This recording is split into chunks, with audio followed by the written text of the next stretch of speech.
Como ka arritur marrëveshje me Real Madrid për të risjell Nico Paz, pra dealli që kishin vendosur bashk për të drejtën e riblerjes ekskluzive faktikisht deri ditën e hënë për 60 milionë eurosh, e shfrytëzoi dhe patjetër Como e mori Nico Paz, madje me një marrëveshje ku Real Madrid ka të drejtë absolute për ta riblerë sërish për 80 milionë euro. Kështu plotësohet edhe vullneti i lojtarit, le të themi, sepse edhe Nico Paz kishte shprehur dëshirën që të vazhdonte me Comon, të rritej akoma më shumë,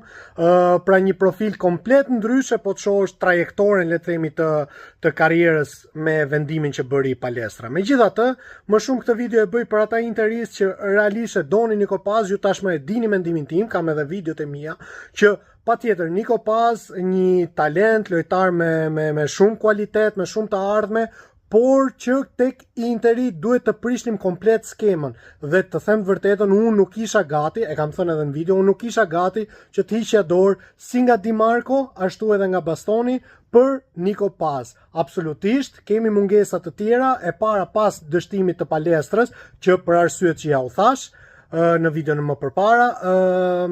urgjente tashmë është fasha e djathtë, presim zhvillimet për Solet. Ka shumë zëra që flitet edhe për Mancinin, Interi po e shqyrton shumë fort situatën edhe për Mancinin me Romën, Curtis Jones gjithashtu, kështu që unë nuk është se jam i mërzitur, them vërtetën për Nico Paz.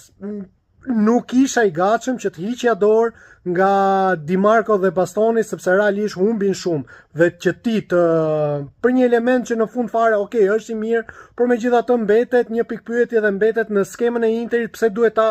ndryshosh në mënyrë rrënjësore. Kështu që më lini mendimin tuaj, e di që shumë nga ju janë mërzitur, shumë nga ju e pëlqenin, megjithatë për mua kemi urgjenca të tjera më shumë se sa pozicionin e Nico Paz.